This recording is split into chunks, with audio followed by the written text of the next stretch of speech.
Oke, mari kita masuk ke bagian kedua dari pertemuan kita hari ini tentang mata kuliah pengantar ilmu politik, masih bersama saya Aris Sulistyo. Dan di sesi yang kedua ini kita akan membahas mengenai pembagian kekuasaan secara vertikal dan horizontal. Ini tadi bagian mencakup dari harapan bahwa kemudian mahasiswa memahami proses dan bagaimana secara detail tentang kekuasaan negara ini dibagi secara vertikal dan horizontal. Kalau Anda lihat, kita lihat di Indonesia, ini adalah peta Indonesia ketika proklamasi 17 Agustus 45, dan ini adalah hasil dari perjanjian Renville 48 di Januari. Betapa menyusut sekali wilayah yang menjadi teritorial Indonesia. Apakah ini hubungannya? Ada hubungannya nanti ketika kita bicara mengenai pembagian kekuasaan. Secara vertikal dikatakan bahwa ini pembagian kekuasaan yang menurut teritorial begitu. Secara umum pembagian kekuasaan antara beberapa tingkatan pemerintahan dari atas ke bawah.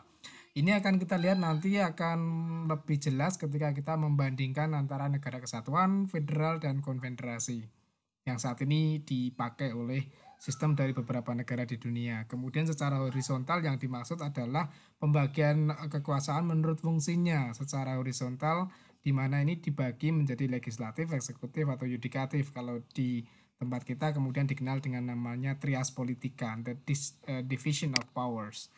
Ya, kita pertama membahas mengenai pembagian kekuasaan secara vertikal. Ini menurut teritorialnya tadi, kita lihat yang dimaksud adalah beberapa tingkat pemerintahan menurut teritorial. Ini kita lihat di adanya negara kesatuan yang disentralisasi, kemudian negara serikat, dan juga negara-negara federal yang dibagi menjadi beberapa negara bagian begitu. Ya, tadi seperti disampaikan di depan, ini lebih mudah membahas tentang vertikal ini adalah kesatuan, federal, dan serikat.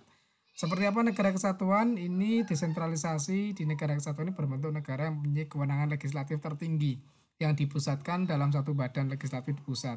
Sedangkan kekuasaan terletak pada pemerintah pusat, dan kemudian pemerintah pusat memiliki kewenangan untuk menyerahkan sebagian haknya kepada pemerintah daerah berupa hak otonomi.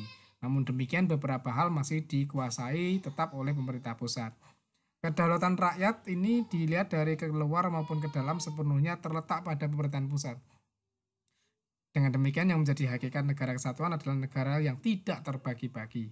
Dibandingkan dengan negara federasi, negara kesatuan ini merupakan di mana bentuk ikatannya yang paling kuat begitu.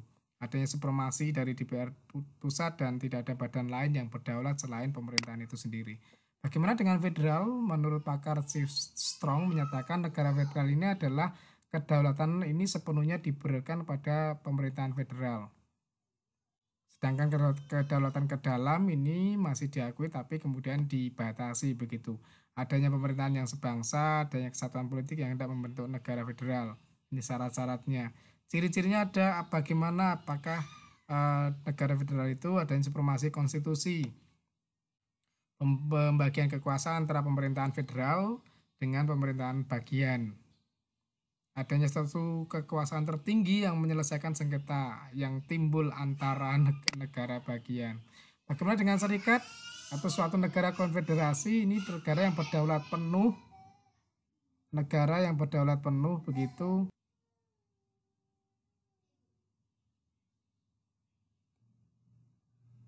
Negara konfederasi ini terdiri dari beberapa negara yang memiliki kedaulatan yang penuh begitu atas dasar perjanjian nasional, dan juga pada umumnya ini tidak memiliki badan legislatif maupun yudikatif, yang ada hanya eksekutif yang merupakan negara anggota.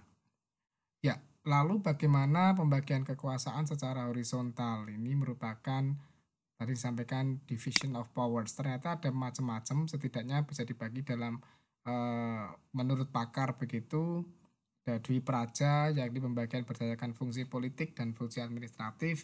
Ada yang kemudian kita bahas saat ini adalah trias praja atau tri praja atau trias politika. Ada fungsinya legislatif, eksekutif, dan yudikatif.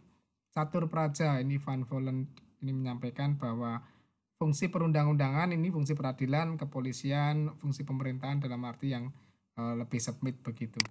Baik, kita akan melihat bagaimana kondisi di Indonesia. Kenapa tadi dikatakan bahwa Indonesia menganut trias politika?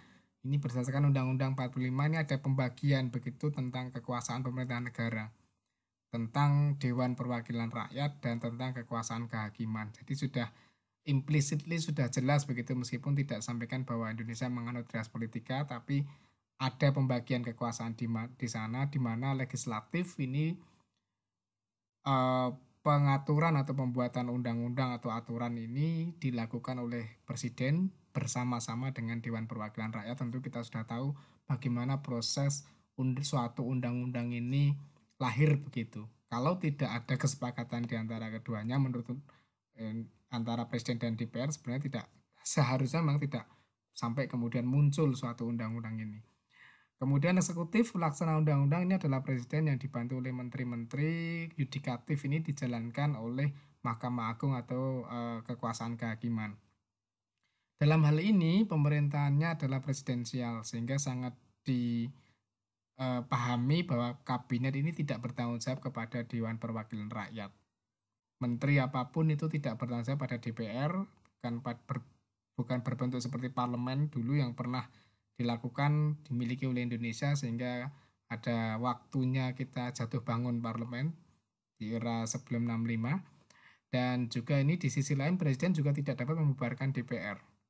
Jadi setara begitu antara mereka berdua antara presiden dan juga Dewan Perwakilan Rakyat seharusnya. Dan pada garis besarnya ini menunjukkan bahwa ada pembagian kekuasaan yang terlihat dalam sistem ketatanegaraan di Indonesia. Jadi secara singkat, secara umum mari kita lihat apakah hubungannya antara kekuasaan ini yang dimaksud dengan horizontal ini adalah antara kekuasaan antara eksekutif, legislatif, dan yudikatif. Di Indonesia jelas sudah disampaikan ada MPR, kemudian presiden, dan sebagainya.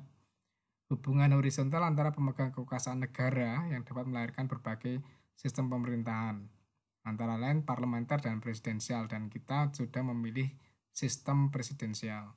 Bagaimana dengan hubungan yang vertikal? Ini adalah hubungan yang bersifat antara atasan dan bawahan, atas bawah vertikal, antara pemerintahan pusat dan pemerintahan daerah, di mana ini terdapat berbagai pembagian kerja. Kalau kita lihat di Indonesia, ada presiden, ini berhubungan dengan menteri, kemudian gubernur, dan juga bupati. Ini dalam konteks saat ini tidak ada lagi istilahnya bahwa bupati harus gubernur dan sebagainya, tapi ada hal yang menarik begitu, semuanya ada di bawah presiden begitu.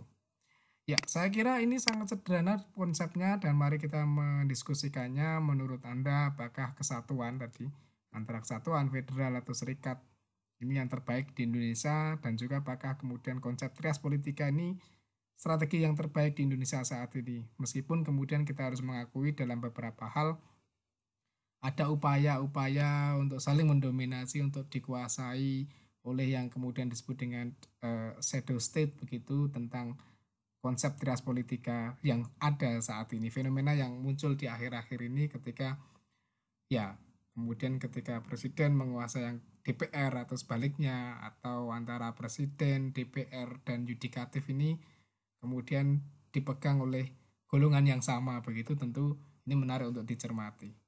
Terima kasih.